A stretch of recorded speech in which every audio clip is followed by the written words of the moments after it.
It's Thursday, May 15th. We were aware that these individuals had been trapped in the fire. Tragedy in Manitoba. 2 people have died in a wildfire northeast of Winnipeg. There are 24 active wildfires in the province right now. It's my pleasure on behalf of the Cabinet to sign this order to deliver that tax cut.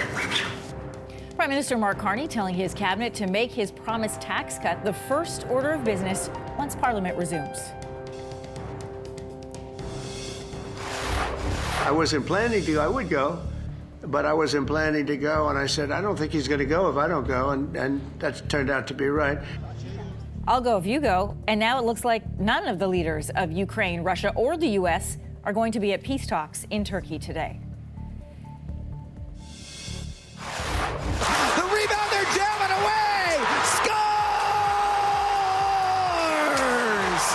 The Edmonton Oilers pour off the bench! Halfway there, the Edmonton Oilers going back to the Western Conference Final, now just 8 wins away from the Stanley Cup. Stay with us, Canada. Your morning starts right now.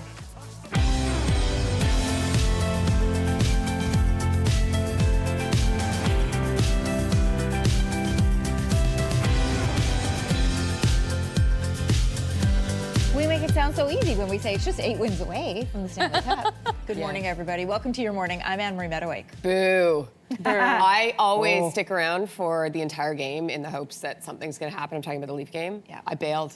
I was so annoyed. You and hundreds of other people I was watching on social media. Thousands? Thousands just leaving. Yeah. We never, ever flip away from playoff hockey. I know. And we watched the Jays game. Because Right. I was like, I can't. It was too much. I came down and I saw the score in, I think, the second. And it was just like, oh. My face, and my dad was like, what know. happened? I'm like, that That happened. kept happening. We'll bring you an update in just a moment.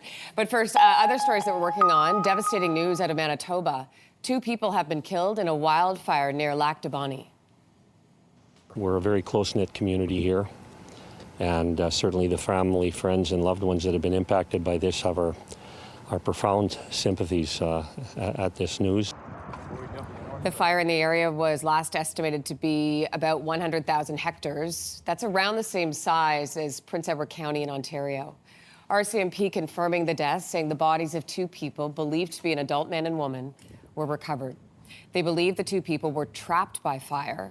The province is urging people to stay away from areas where there are active fires burning, and as of right now, there are 24 wildfires burning in the province. Prime Minister Mark Carney is promising to deliver his middle-class tax cut by Canada Day. We'll reduce taxes for the 22 million Canadians who pay federal income taxes. At the first meeting with his new cabinet, Prime Minister Carney signed an order to prioritize the tax cut when Parliament resumes later this month. The plan, it was an election promise to reduce the lowest income tax rate by 1%. The Liberals say it will save some families up to $840 a year. We're also learning the Liberals are not planning to table a spring budget. Finance Minister François-Philippe Champagne says he will give a fall economic update instead. Do you think home prices need to go down? No, I think that we need to deliver more supply, make sure the market is stable. New Housing Minister Gregor Robertson is clarifying that comment on home prices. In a post online, he says, quote, "The question I answered was about reducing the price of a family's current home, which for most Canadians is their most valuable asset. The question wasn't, should homes be more affordable? Of course they should." Robertson was asked the question before his first cabinet meeting. Ontario and Manitoba are hoping to open up new economic opportunities through a new agreement. We're knocking down trade barriers, and we're building up Team Canada. Ontario, Manitoba, and everybody coming to the table. Manitoba Premier Wab Kinew and Ontario Premier Doug Ford signed a memorandum of understanding Wednesday. It is meant to boost the movement of goods and labor between the 2 provinces, including direct-to-customer alcohol sales by the end of next month. The 2 premiers are calling on other premiers to join them in eliminating interprovincial trade barriers when they meet with the Prime Minister June 2nd in Saskatoon. Prime Minister Carney has pledged to get rid of interprovincial trade barriers at the federal level by July 1st. A woman in London has been charged with attempted murder, and police say the victim is 3 years old. The mechanism of injury or the causation, I'm not able to accurately comment on right now, as it's an ongoing investigation. Police were called to a home Tuesday night. Officers say they learned the suspect tried to cause life-threatening injuries to the 3-year-old boy.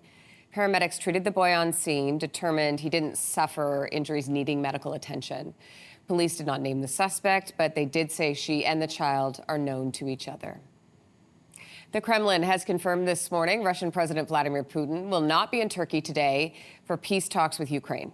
President Putin met with his top officials ahead of the meeting in Istanbul, but he is not part of the delegation at the meeting, which is being led by one of his aides.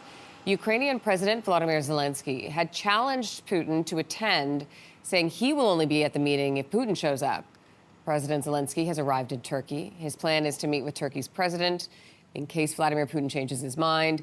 U.S. President Donald Trump says he may stop by the meeting if there is meaningful progress. We're also learning this morning the start of the talks has been delayed to this afternoon.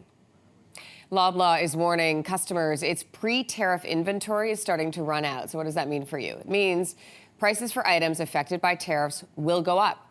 Its CEO also saying its number of tariff-marked products will spike as well. There are about 1,000 items marked right now. That could go up to about 6,000 items in 2 months. Canada has counter tariffs on items like orange juice, alcohol, and pasta.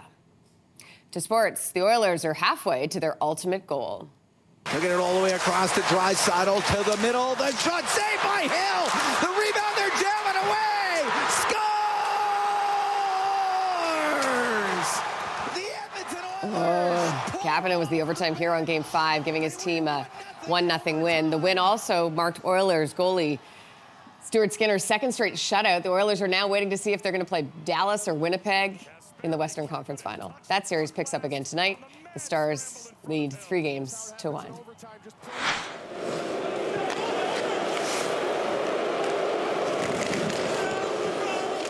Oh my gosh, you hear the booing? That was me. Ugly Game 5 in Toronto brought out the Boo Birds at Scotiabank. See the people leaving, too. The Leafs losing 6-1, handing the Panthers a 3-2 series lead.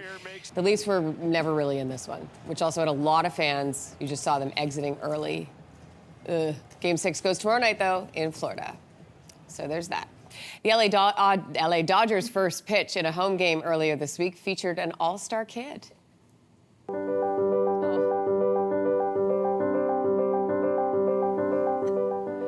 That's Mookie Betts' son running onto the field for the first pitch. He is so cute. This was part of his dad's bobblehead night. The Dodgers also partnered with Make-A-Wish to give 7 children the full Dodger experience. They got to sign one-day contracts, meet the players, also got to take part in the first pitch. Aw, so good. Good job, buddy. Oh my gosh, he's so cute.